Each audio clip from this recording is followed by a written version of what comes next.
Salut à tous, bienvenue dans ce nouveau tutoriel. Tout au long de ce tutoriel, je vais vous montrer comment réaliser l'élément numéro 10 que voici. Nous allons venir ici au niveau de Create. L'avantage avec Fusion, contrairement à beaucoup d'autres applications CAD, il y a une fonction qui permet automatiquement de créer les ressorts. On va prendre le plan de dessus. Donc là, on va cliquer là. Le diamètre de notre ressort est de 4,5 mm. Entrée. Donc maintenant, le ressort a une section dont le diamètre de cette section-là est de 0,5 mm. Elle sera étendue sur une hauteur de 2,5 mm. 2,5. Et au niveau de la révolution, on va donner 4,75. OK. Donc, le ressort du dessus est ici achevé. On va encore aller sur Create. On va continuer avec le ressort Coil. On va prendre ce bas. Donc, on va faire là. On va donner le diamètre 4,5. Voilà. Donc, cette fois, on va l'envoyer vers le bas. Ici, au niveau de l'opération, nous allons choisir Join. Section Size. Section pareil, 0,5. Donc, Join, c'est pour qu'il se joint au ressort que nous avons fait précédemment. Elle serait étendue sur une longueur de 17,5 parce que la longueur totale est de 20. Donc, moins 17,5. Pardon, 5. Voilà. Le nombre de révolutions, on va prendre 8,5. Voilà. Je crois que tout est bon. OK. Le ressort devrait faire encore un tour là pour venir vers ici. Donc, pour compléter ça, on va créer un plan ici en bas qu'on va projeter vers le bas. Donc, venez sur le niveau de Construct, Offset Plane. On va projeter ce plan de dessus vers le bas à une longueur de moins 17,5. OK. Donc, on va cliquer sur ce plan, Sketch. On va faire un cercle de 4,5 de diamètre.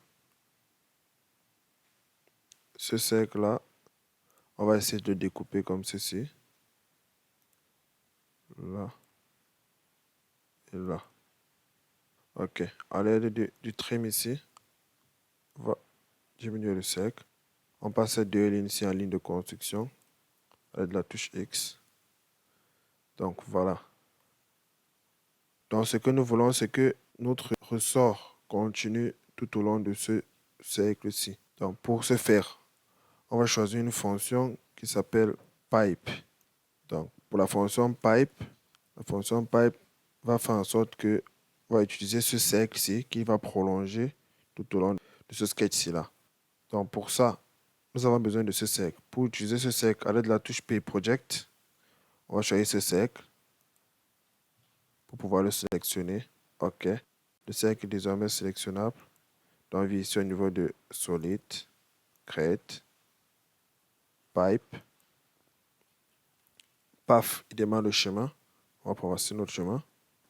Donc au niveau de Section, circular, nous avons plusieurs autres choix là. Il y a Square, ça aurait pu être Square, ça aurait pu être Triangle. Mais nous, on a besoin du cercle cette fois. Voilà, la section size 0,5. N'oubliez pas de mettre à 0,5 et de choisir Join pour que ça se rallie. OK. On va venir ici, Create Sketch. On va prendre le Front View. Donc, on va choisir Rectangle. On va faire un rectangle ici, comme ceci. On va faire la même chose vers le bas. Voilà.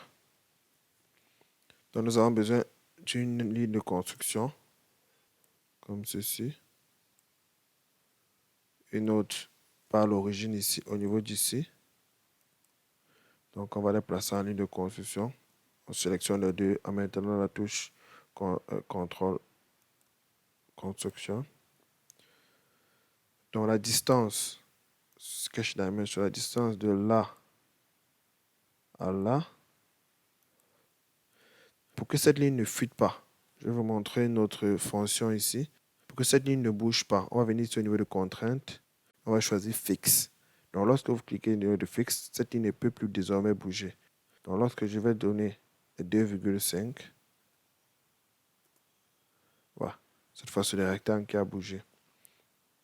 On va faire la même chose pour le bas. On va cliquer cette distance-ci avec celle-ci, ce coin du dessus-ci, 17,5 mm. Voilà. Fini sketch. On va maintenant l'extruder à l'aide de la touche E. On va prendre ça. On va prendre celui-ci également. Direction symétrique. Donc, on va tirer ça comme ça. Operation cut. OK. Donc, comme vous pouvez le constater, le bas est aplati, ainsi que le dessus. Donc, notre ressort est achevé. On va également lui donner une apparence. Disons le chrome. Voilà. Close. Donc, c'est bon pour le ressort. Donc, on n'oublie pas d'enregistrer. Save. Élément 10. Save. Donc, c'est tout pour ce tutoriel. N'oubliez pas de liker et de poser vos questions en commentaire.